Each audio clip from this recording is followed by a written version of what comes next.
अब्बू से और सब्र नहीं हुआ तो अब्बू ने कहा, पिंकी ये तुम क्या कर रही हो, सीधा लेटो। मैं, क्यों अब्बू, क्या मैं आपके साथ इस तरह नहीं लेट सकती? बोलते वक्त मेरे लहजे ने काफी ज्यादा लाड़ भी था। अब्बू, पिंकी मैं बाप हूं तुम्हारा, ये ठीक नहीं है, हम इस तरह नहीं लेट सकते। मैं, जो, क्यों अब्बू, क्या सिर्फ रजूही को आप पर हक हासिल है, मुझे आपकी बेटी को ये हक नहीं है?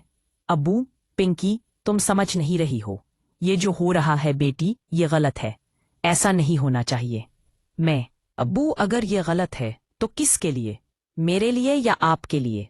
अगर आप मेरी बात करते हैं तो मैं आपको बता दूं कि मैं अपने अब्बू के लिए जान भी दे सकती हूं, और मैं इसे गलत नहीं समझती। अब्बू, बेटी तुम नहीं जानती, ये दुनिया हमें जीने नहीं देगी। अगर किसी को पता चल गया तो लोग हमें जान से मार देंगे। मैं, कुछ नहीं हो अब्बू, बस आप अब और कुछ मत बोलो पर मुझे सोने दवा अपने साथ। और इतना बोलते ही मैं बार बार कर लिया। अब्बू, नहीं पनकी बेटी, प्लीज ऐसा मत करो, मुझसे सब्र नहीं होगा। मैंने अब्बू की बात का कोई जवाब नहीं दिया। तभी अब्बू के मन से निकला, प्लीज पनकी बेटी मत करवाया। क्यों कर रही हो तुम ये सब, क्या चाहती हो? मैं समझ गई कि अब्वाब पूरी तरह तैयार है, तो मैंने आहिस्ता से धड़कते दिल के साथ अब काम शुरू किया। अचानक अब्बू ने मुझे अलहदा किया और एक लंबी सांस लेकर बोले, पनकी देखो बेटी, अब भी वक्त है कि हम रुक जाएं, क्योंकि ये सब दुनिया की नज़र में ठीक नहीं होगा, और अगर किसी को पता चल गया तो लोग हमें जिंदा नहीं छोड़ेंगे। मैंने अब्बू की बात सुनी अनसुनी कर दी और कहा, अब्बू दुनिया का क्या है, ये कौन सा हमें खाने को देती है, और फिर किसी को पता भी चलेगा, अगर हम लोग ही किसी को नहीं बताएंगे तो दुनिया को क्या ख्वाब आएगा। कुछ देर के बाद अब्बू बोले, पनकी एक बात पूछूं? तो मैं हल्की आवाज में कहा, जो भी पूछना है बाद में पूछ लेना, अब्बू प्लीज अभी कुछ मत बोलो।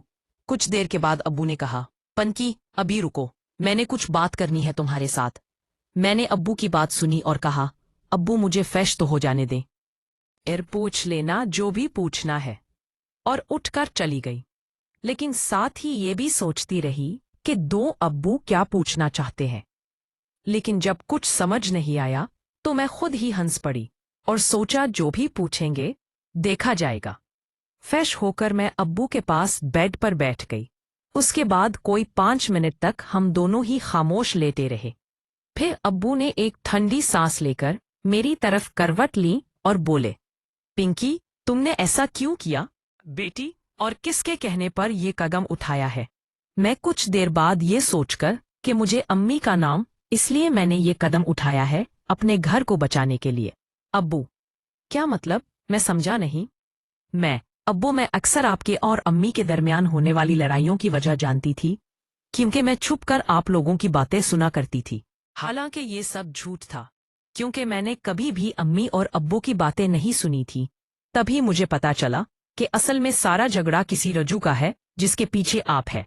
अब्बू मेरी बात सुनकर सोच में पड़ गए और फिर कुछ देर के बाद बोले, ठीक है बेटी, मैं अब तुम्हारी बात जरूर मानूंगा। तुम ये चाहती हो ना मैं रजू से ना मिला करूं और घर पर ध्यान दिया करूं? मैं, जी अब्बू, बस मैं यही चाहती हूं।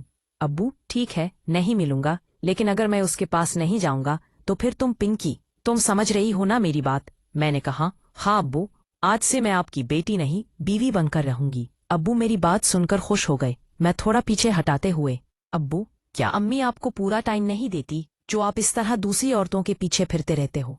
मैंने थोड़ा शरारती अंदाज में अब्बू को छेड़ा। अब्बू बेटी, असल में बात यह है कि रोजाना एक ही चीज खाने से दिल खराब होने लग जाता है, इसलिए। लेकिन इसका ये मतलब नहीं है कि तुम्हारी अम्मी प्यार मोहब्बत में मेरा साथ नहीं देती है।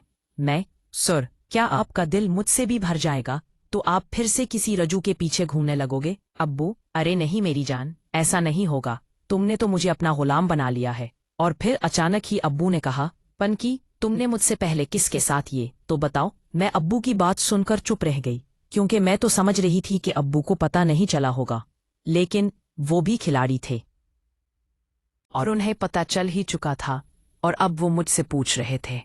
मैंने एक सांस ली और झूठ नहीं बोला और कहा, अब्बू क्या ये बताना जरूरी है? नहीं बेटी, बस इसलिए पूछ रहा हूं कि कहीं कोई मसला ना उठ खड़ा हो बाद में इसको लेकर। मैं अब्बू की बात समझ गई और बोली, नहीं अब्बू, कोई मसला नहीं होगा। वो जो कोई भी है, आपकी तरह मुझे उस पर भी पूरा एतमाद है कि वो मुझे किसी के सामने जलील नहीं होने देगा। आप यकीन रखो, कब हमारी आंख लगी पता ही नहीं चला। जब मेरी आंख खुली तो देखा कि अब्बू अभी तक मेरे साथ ही बेड पर लेटे हुए सो रहे थे और टाइम 9 बज चुके थे, लेकिन हमें किसी ने उठाया नहीं था। मैं जल्दी से उठी और फ्रेश होने चली गई। फिर जल्दी से फ्रेश होकर